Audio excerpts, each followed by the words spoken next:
G'day, Chiefs. Absolutely wonderful to be here now with three of our members of the Council of Chiefs. And today we're here to talk as a bit of a group about a particular topic that I've got a great passion for: data, scoreboards, and KPIs. And we're going to talk all about what it means when you get it right, or how to get it right, the pitfalls, and maybe some of the stories of success and failure with three of the best in the business. We've got Ron, Gauci, Baden Stephenson, and Kristen Podagiel. So welcome to you all. Thanks, Greg. Great to be here. Thank you. Let's start with a bit of a story from each of you. I'd just love to get a bit of a sense of when you've seen these data or the metrics or a scoreboard in a business. I'd love to have a bit of a story of when you saw maybe someone was getting it wrong and what happened when you got it right. Kristen, why don't we start with you? Ladies first. That sounds good. Look, I probably haven't seen it done right as many times as I've seen it done wrong. And I think for me, one of the really big aha moments was sort of in my very first weeks in my very first CEO gig, and sort of looking at all the data we had, and we had stacks of it. And it was all objective data, but actually sitting there and realizing that we were probably using it really quite subjectively, and we were using it to tell a story that was based on a whole lot of assumptions and I guess encouraging or perpetuating a bunch of unconscious biases within the business. And I probably, it was things that we had used for a long period of time, but actually sitting there and going, oh gosh, never looked at it quite with this lens before. So we did a bit of an exercise where we stripped all the identifying features out, who it was, where it was from, what business unit, all the sorts of things that we would usually see, and really black boxed the data, and then did some analysis on that. And then separately, we added all the identifying features back in, and then realized that actually how we analyzed those two, essentially the same data, one identified, one de-identified, was entirely different, and would result in really different outcomes. And that said, oh, okay, right, we're really got to go back to square one, because all of these really base case things we've been using in the business for a long period of time actually have a bunch of assumptions sitting behind them that just aren't necessarily accurate. So for me, that was a super good lesson, super early on. It's not about the data, it's about how you understand the data and analyze it and use it. And if you don't understand the data, then you've got absolutely no hope of using the data to get where you want to get to. Can I just deep dive a tiny bit into maybe one of those metrics? Is this something like, you come from a professional services, legal background? Are we talking billable hours and things like this? Is that the kind of data you're talking about? Yeah, and the way that we looked at profitability, sort of what was assumed to be profit, but was really pretty rudimentary. And I don't think it's too unusual for professional services firms. I see it regularly, that just looking at it in a particular different way and actually really not drilling down into what truly drives the profit in a professional service firm. It's not always what we think, and it can slightly differ between different professional services firms. It's not just hour times rate times the number of bodies you have and those sorts of things, which is often it's looked at fairly bluntly, but actually looking in and behind that information. So I say that was probably the one that got me the most, and looking at the impact that it has on part-time workers and people who have different working arrangements and those sorts of things. So all of that was sort of hidden in the background of how we dealt with the data. So it's really looking at not just what comes out of the data, but actually stepping behind it as to how'd you come up with these metrics? What's the real stuff that sits behind the data? What's it really pulling from in the business? Is that actually the right information? Because we sort of assume the data is correct, but actually there's a whole exercise to go and work out what sits behind the data. Way too much detail, but no, for what has become a data geek such as myself was fascinating. So. Yeah. Baden.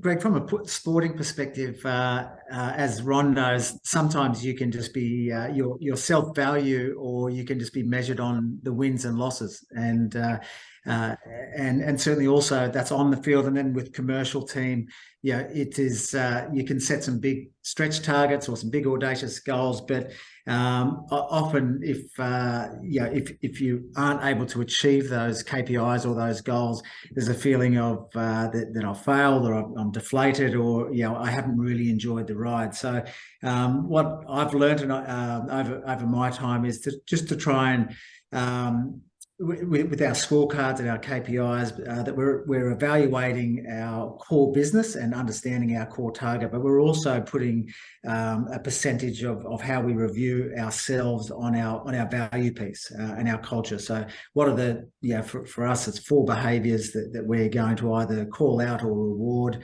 and I've seen a bit of a shift in regards to people's feeling that they're contributing to the club, not only in the core role, but they're also contributing broader and buying into the full culture of the club. Ron? I like that. Yeah, I agree with both those comments. So, as you know, Greg, I'm a data person. And in fact, one of the things I talk about regularly is no data, no decision. Most of the fix-it roles that I've come into in the past were because decisions were made ill-informed or not using the data and so. It's and we've never had more access to more data than ever before. So let's be clear on that. But it's not, the issue is not about the amount of data that we have, as you've heard from the colleagues here. The issue is more about the tools you put in place to receive, analyse and filter the data to be able to make informed decisions. So it's important to measure the right things. So the more you know your people and the more you know your business and the areas that you need to focus on, the more you can actually hone the dashboards and reporting.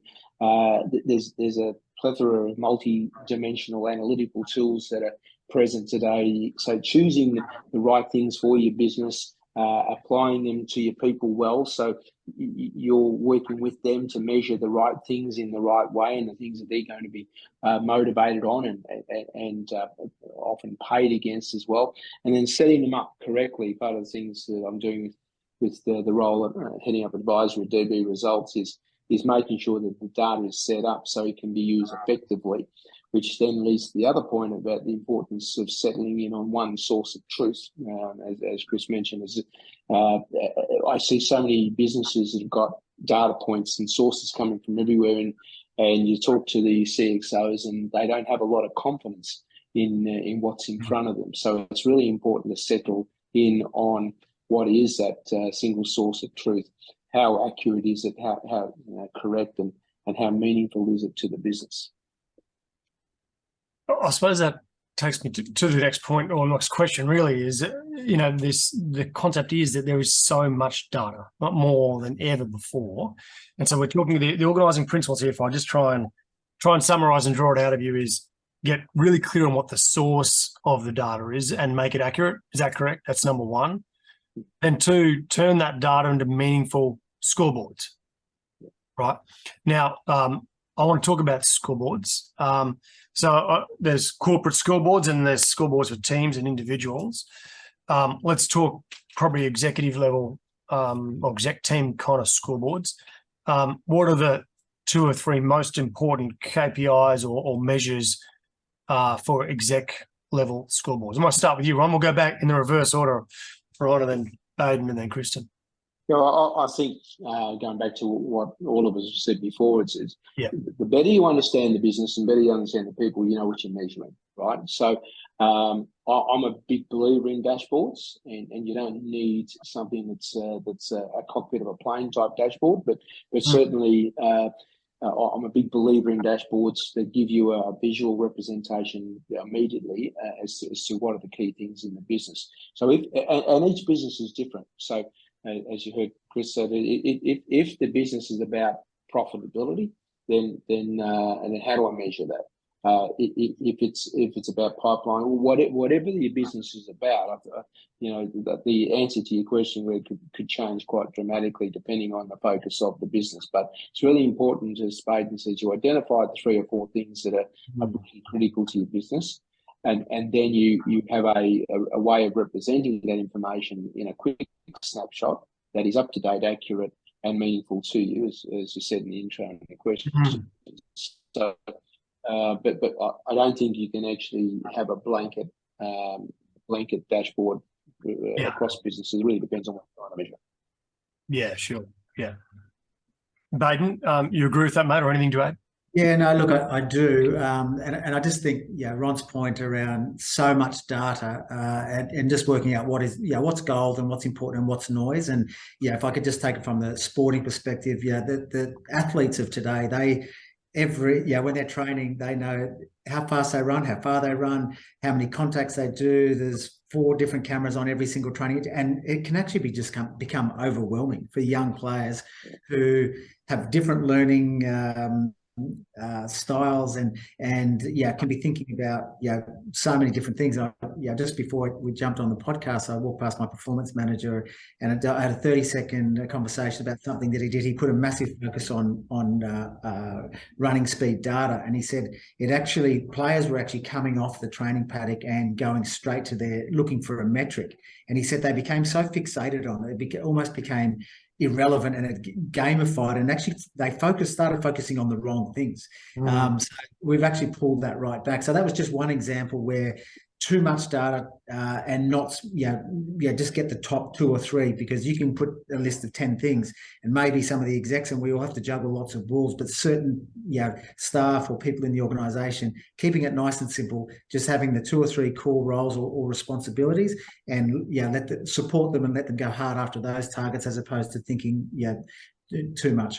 But that takes me back to actually one of the former head coaches at the Melbourne Rebels, guy called Dumper, or Tony McGann, who was there probably 7-8 years ago now. And I remember chatting to him. We have a model called Prepare, Perform, Recover, Review. It comes from World of Elite Sport. We use it in business. And Tony made this great point. We're speaking to a big group of executives, and he said, everything that we do when we're training athletes and we're teaching them is about our key performance. Our performance is Saturday, and everything revolves around making sure that when our athletes take the field, they're in flow, they're ready, they know what to focus on. And I think that's sort of what the point you're making, right, is the data can't distract from performance. Focus is performance. Yeah. No, absolutely. That's a good analogy. And Greg, just on that, that's one of the areas that I see on a regular basis as well, is that if you've got your metrics right and you know what data you're going to measure, that's all very fine. And sports analogy is a great one, because we know that there's no question, there's lots of metrics in sport, and if you can't measure it, you can't improve it. And there's also a balance between playing to the statistics, and number of tackles, etc., and playing, if you're playing attacking football, for example, playing on instinct. And so it's the same in the business. That what you don't want to do is stifle the innovation, the entrepreneurialism of your people, or whatever it is that they can excel at. That you can get lost in the data, and you can actually stifle that what I call that instinct, that instinctive play in business or in the sporting field. That really brings out that innovation and that spark in people. So there's a time and place, I think, for the data, is what I'm saying. Kristen, we'll come to you now, but I've got a feeling, Ron, that actually you can actually really mix up and ruin someone's instinct with the wrong data. You take a key player and they're doing pretty well out in the field, and then you hit them with data, and of course, tackles is a really good one. A lot of coaches focus on tackle counts in most sports, and what you can do is get them to be focusing on the wrong things, so they become defensive. They're no longer leading play. You can actually, if you then apply that to business, if you are not measuring the right things for people in the right way, and the things that get the best out of them, you can in fact distract them. And you've heard me say before, there's a fine line between distraction and disruption. So, so one always leads to the other. And you've got to remember what the purpose of the data is, and the metrics and the dashboards are, but it's certainly not to stifle the things that make businesses grow and become exciting and do wonderful things. Kristen. Yeah, well, I really agree that I can't remotely talk to the sporting side of things, as you know, Greg, but I think what you're talking about there, Ron, I actually think that's one of the core roles of a leader, is actually managing the human psychology around metrics, because, and this is not remotely answering your question, Greg, but that piece around, I don't want to stifle your instinct. no one turns up to work. No one turns up to work wanting to fail. Like, everybody wants to succeed. And I think it's one of the things we get wrong really often, which is it gets so granular, and that might work from a leader's perspective. But in terms of your actual, the team players, the staff, the broader team, there is a real danger in too much data. And I think if I get back to what you did originally ask, Greg, I think one of the things you've got to have in scorecards or in KPIs, I mean, they have to be inherently motivating and inspirational. And I cannot remember for the life of me where I ever heard it, but I remember it well, the idea of, KPIs as key person inspirers. So they have to be key people related. So you really got to get into the human psychology and what are they going to do for the person? What behavior are they going to get from the person? And then they have to be inspiring, because you don't want to have reams and reams of them. You want to have things that everyone from top to bottom in your organisation can rattle off. So there can't be very many of them, but they have to be things that are inherently inspiring and motivating, and quite often to a broader purpose than just their day-to-day. So anything that brings in that broader team, the broader collaboration, those sorts of pieces are far more likely to get more out of an individual team member than something very, very granular. And you do really, as you say, Ron, got to really manage that piece, because too much granular data is actually a disaster, and it can stifle the creativity, can stifle the innovation, and it can also make people feel like they're carrying the weight of the world around on their shoulders, and none of that's good for, I imagine, sport, and it's certainly not good for business. So. Greg, can I just touch on that point? That was really well articulated, Kristen. One of the things that I've sort of picked up from my current head coach that he's using in a team perspective is in regards to, obviously there's a lot of feedback, but his saying during pre-season is make people big, whether you're the youngest kid or a senior player.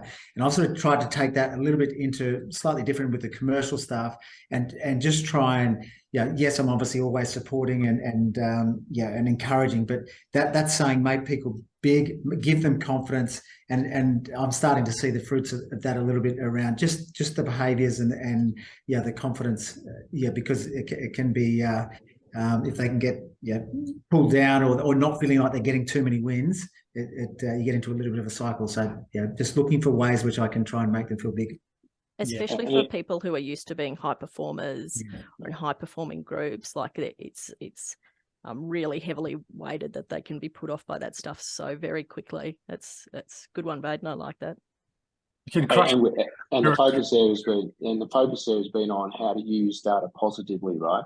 The other thing that while we're talking about this, we really need to be very conscious of is there are those in the organisation that can use data we use it for good, but it can be used for evil, right? So if I can use that term. If you choose and you could have accurate data, good dashboards and likes, but let's face it, when you present data, you can manipulate outcomes and results. And it's really important we're very, very honed and alert about how the data is being used as well. It could really shift the focus of a business when we're using it to hide poor performance of the organisation, as one example. So it's really important that as managers, we also have the radar feelers up, that we know how the data is being used. And there's lots of examples around that. But the other thing I've seen in businesses is that the data doesn't look good. We then start putting pressure on people. We become tactical. We become opportunistic. We forget about what the strategic plan was because we've got this month's numbers to worry about. And I think that's also where data can actually be used against us instead of in a positive way in an organisation and on people. Yeah, that goes back to like one of our core principles, right? Leaders are dealers in hope, and hope, data should be taken through that lens, right? Okay, some really, really good points so far. So we've spoken about the intent of data is to get people in flow, to help them thrive, to stay focused and collaborate. We spoke about the importance of data being accurate, getting your source right, being relevant for the people, being key people inspirers, which I think that's great. I love that line. I'm gonna steal that off whoever gave it to you. I wish I knew who had stolen it off to begin with. No, we're gonna steal that one and share it broadly. That's a beauty. I'm taking it as well, Kristen. Yeah. And and I think you made a really good point there about the fact that there's the good side and dark side of data and how it can really motivate or deflate an entire culture. I once worked at a mine that hadn't hit target in 17 years. And then you ask yourself, who's setting the targets here? Like, sure. And there was no spirit. And who wants to turn up to work each day Oh, to know that you're so not going no to hit one- it because you haven't hit it in the previous 16 years? And so no one had ever got a bonus and all that time. No one had ever done, like, all these things, a deflated workforce that had no sense of what it felt like to win, like what you were talking about, Baden. No one was making them feel big. And we just made some really simple changes to the way the data wasn't even complex. And all of a sudden they hit target, they got a bonus, they felt great. And it was just remarkable, the shift, you know. Okay, let's have a bit of fun. I want to know about, the world is changing with data. There's more than ever, as we said. Is there something you'd love to be able to measure, but we're just not quite there yet? It might be something that smashes a bias. It might be something that's totally new and game-changing in your industry that's never been measured. Anything out there that you've been thinking about? Mine, Greg, to jump in, is collaboration. So there are ways to measure it, but it's a hard piece to do right, and it's an even harder piece to measure. So it's one that I grappled with for years and years about how do you actually appropriately measure it? Can you measure it? How you actually do that piece? And given that there's all the research around, collaborative teams are ones that can respond to a fast-changing operational landscape. It's something critical for all businesses to achieve, and yet, I still feel like there's work to go on the data. There's some fabulous work coming out of Harvard and Professor Heidi Gardner around that sort of space, but there's still more to go. For me, that's the holy grail, collaboration metrics. But anyway, Ron and Baden, since you both run sporting teams or have in your past lives, maybe you can talk to me about how you measure collaboration. You might have some ideas I can use. No, I think it's a really good point, and Greg knows a gentleman we're working with, and probably Ron as well, Ben Darwin, through a company called Gainline, and he measures what he calls TWI, Teamwork Index, and that's all about cohesion. It's about keeping the same people together for a period of time, performing together, building those relationships, and obviously, and so I think, as you asked the question, Greg, I was just thinking about that cohesion with your senior management and then upwards to your board, and understanding there's obviously a time for people to for a fresh set of eyes and new blood, and but also having that stability across your senior management, being able to measure that and actually say, if we remove or pull out this, what effect could it have on the business? And as Greg would know, after 2 years of COVID, I started last year in 2022. Of my 6 general managers, 5 of them were new. And I started the season, and there was a lot of things out of our control, including, COVID was still a thing. The draw only came out 4 weeks before we started. We moved into a new facility. I had a lot of things going on, and I learned a lot about myself, and I got a lot of things wrong. But just, even felt that I knew it was going to be tough having that much turnover all at the same time. But just wondering whether, is there a scope for a business model to be able to measure that cohesion? I'm not sure. But just to clarify, the Ben Darwin stuff measures TWI cohesion, which is, I think, is role, strategy, and position. No person, but it doesn't. I don't think it measures yet. We should tell him to do this. The bit whereas how well those people then collaborate. Is that correct? Yeah. Yeah. Okay. Cool. So let's call Ben and get him on it. I did question him and say it's easy to sit from in his leather chair without being, every environment's different. So without an understanding, you can put the same people all together, but what's the culture? What's the behaviours? Who are the people? So all those things there are a bit harder to measure. They're basic principles around cohesion, but it's a good point. Ron. Just thinking to add to those comments, I guess, to answer your question in an incremental way, customer satisfaction, I know there's net promoter scores and stuff like that, but I don't know that I've seen a successful metric that truly tells me what my customers think. There's that part. And I'd like to see that. The other is, as an extension to collaboration, is the intangible of measuring a team members or an employee, whatever term you use internally, a team member's contribution to the business. And I haven't seen anything there. I've seen a lot of HR type metrics, but if we could truly assess the value that a person brings to the business, and sometimes it's not their work output, and sometimes it's their demeanour. Like any sporting team has that person that is great for the culture in the place. So I just wonder whether there's a way of measuring the intangibles, and even when we apply KPIs, when we put together the metrics, there's always those things that we deem to be subjective. Is there a way of truly assessing the value and the contribution that a person makes beyond just numbers and meeting certain KPI metrics? So I know that sounds vague, but it's an area that always fascinates me. How you measure the intangibles, the things that, as you were asking the question, are things that can't be measured normally. Yeah, that aligns with my one.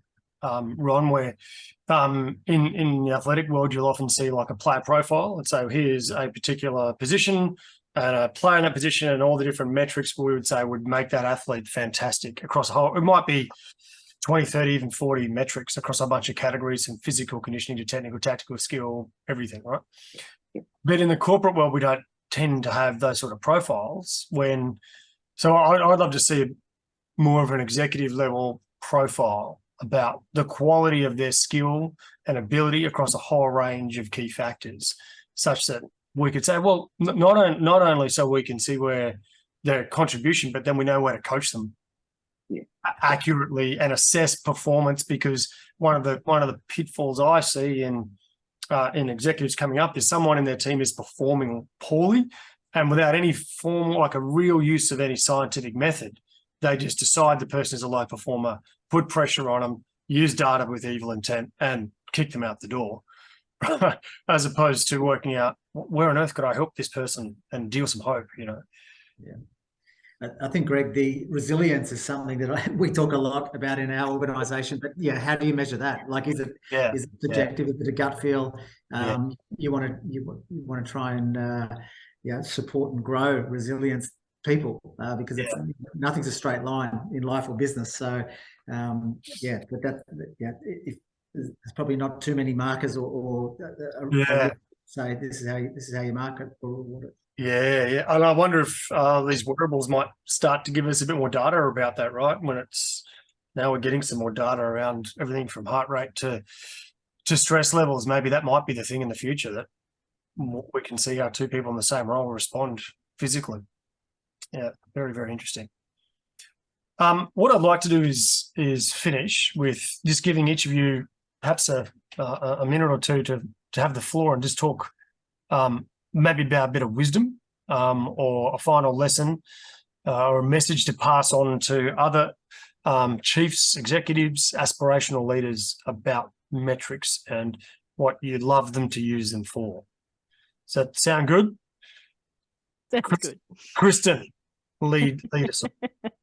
Well, I'll go back to a topic I raised before, but it's it is really around managing the human psychology around these pieces, because you can have the best scorecard or the best KPIs, and they can work from a purely theoretical point of view. But if you stuff up the rollout of it, if you stuff up the communication around it, or working with people to help them understand it, how it is relevant to the end strategy, why it is relevant to them, as you say, dealing in hope and helping them realise that actually it is possible to get from A to B, so that they don't regard it as a hopeless exercise, those sorts of things. I think that piece, the communication, the rollout sort of piece is, it's certainly one that I know I haven't always got right in the past. So, and I think it's a really hard piece to get right, and yet, as you get better at it, you can really see immediate effect from it. Our businesses are all full of humans, believe it or not. And yet we do focus on the data and all those sorts of things, and you do have to have a role for that. But you really have to understand that the data is only so good as it motivates someone to do something to get them from an A to a B. So it is really around that coaching aspect and the human psychology management sort of side of things. So for me, that's I can't profess to be brilliant at it, but I'm getting better at it. So I think that's I'm heading in the right way on that data. So, Ron, thank you, Kristen. Yeah, perfect, perfectly said. So let's go back. Just remember, what is the purpose of your business, and what is your plan to deliver on the purpose, and then from there, how are you going to measure? Because at the end of the day, numbers and data is about tracking and improving, tracking your business and improving the business. So by going back to the basics of, well, why am I in business? What is the business about? Now, what is it? What is my plan to achieve that? Got it. Now, what information do I need to make sure I'm tracking it? And then how do I use that data to improve performance? And that is the individual and then the whole business and the services I provide, et cetera. I think it's similar to what Kristen said. It really is about making sure that I'm using the data in the right way, and obviously you've got to put in place the right systems and tools and that, so the data is meaningful data and it's accurate and so forth. We've already covered that topic, but for me, it's really about how I now use it to track how I'm going and how I improve what I'm doing, because it is about the improvement. Superb. Thanks, Ron. Baden. Look, I think for those other inner chiefs, as you work up the ladder, from my experience, the perspective shifts all the time, and just understanding who you are leading, and if you're in a management role, just understanding what they need, and as Kristen just said, the human element. No two people are exactly the same, so to think that there's just a one size fits all, and to get the best out of people, I think understanding their strengths, where they need help, and actually creating a safe environment where your staff will actually feel comfortable and not feel threatened if they don't know, or they do need help, is something that I think that with any middle management will appreciate. And I think as a leader, something that I've learned is also that it's okay to be vulnerable, and I certainly don't have all the answers, and to lean on other people and to use the skill sets around the table, particularly at a management meeting, is very, very useful. And if you can, that's when you can really feel like you've connected with a team. Wow. So true. I reckon that's one of the greatest marks of a leader, is if your people come to you and say, I don't know and I need help, then you are nailing something as a leader. That is so key. And plenty of leaders, no one would go anywhere near them and ask those or say those two things. So if they're coming to you saying that, Baden, you're doing something right. And this is where it's credit to you, Greg, and what you've set up with this Council of Chiefs, because as leaders, there are times when we can't go to our board because for whatever reasons, and there are times we also feel vulnerable with our staff. So having this sort of forum to have these discussions is really critical, because then we can pick up tips and techniques as to then how do we have that discussion with the board? What do we talk about, or with our teams? So credit to you for putting these opportunities together, so that we can share insights with each other that'll then help us be better leaders and better managers. And, they're two different concepts. But, so. Yeah. Well, it's my pleasure, because I get the front seat to the best learning experience you can imagine. So I get this wonderful time with you all. So, look, thank you all for your time and your wisdom and the practical experience there. There's some absolute gold there, and we look forward to sharing that very broadly with the future chiefs out there. Been great. Thank you, Greg. Thanks, Greg.